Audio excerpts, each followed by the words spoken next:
मेरे दादा मुझसे पूछा करते थे, अक्सर औरों से भी पूछा करते थे, लेकिन जब उन्होंने मुझसे पूछा तो फिर पूछना बंद कर दिया।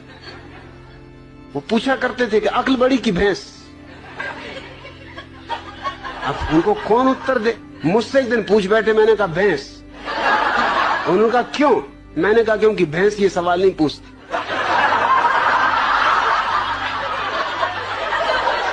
ये खुजली तुम्हारी अक्ल में ही चलती। भैंस तो बिल्कुल परमहंस दशा में। मैं कई भैंसों के पास जाके कई घंटों खड़ा रहा, कोई भैंस नहीं पूछती कि अक्ल बड़ी की भैंस। अरे भैंस को पता ही है कि हम बड़े, क्या पूछना। फिर उन्होंने नहीं पूछा। फिर मैं कई दफा उनसे पूछता था कि पूछो ना अक्ल बड़ी की भैंस। कहते तू चुप रहे। वो मुझे कहीं नहीं ले जाते थे, वो बड़ा सत्संग करते थे, महात्माओं के पास जाते थे। वो जब भी जाए मैं बैठे ही रहता था कि आया मैं भी, कि नहीं तू ले जाने नहीं, तू कुछ ना कुछ उल्टी सीधी बात कह देगा। मैंने कहा उल्टी सीधी बातें तुम लोग करते हो, मैं सीधी सादी बात करता हूं। अब तुम ये बात पूछते हो अक्ल बड़ी की भैंस, और मैंने सीधा उत्तर दे दिया कि भैंस, तो तुमको लगता है उल्टी सीधी बातें कर रहा हूं। अरे आने तो, मैं भी तुम्हारे महात्मा को जरा दिखाऊंगा। एक दफा मुझे ले गए, सिर्फ एक दफा ले गए। एक महात्मा के पास गए वो मिलने, मुझे ले गए। महात्मा की उम्र रही हो कोई 30 साल, मेरी उम्र रही होगी मुझसे से कोई 15 साल, और मेरे दादा की उम्र रही कम से कम 60 साल। महात्मा ने उनसे कहा आओ बच्चा बैठो।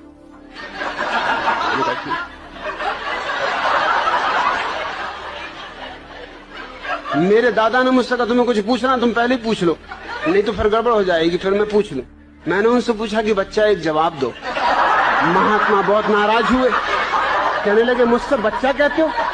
मैंने कहा तुम मेरे दादा को बच्चा कह रहे हरामजादे, 60 साल की उम्र के बूढ़े को बच्चा कह रहे, 30 साल के तुम हो, 15 साल का मैं हूं, तो कोई गणित में गलती कर रहा हूं?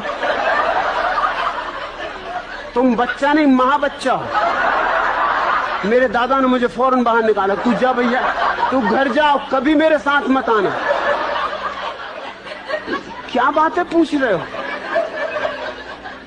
सृष्टि को किसने बनाया? जान भी लोगे तो क्या करोगे? क्या फिर से बनाना है? एक से ही मन नहीं भरा। अरे इतना ही जान लो कि अपना अज्ञान कैसे मिटे। ये जानने से नहीं मिटेगा, ध्यान का दिया जला लो, अज्ञान मिट जाता।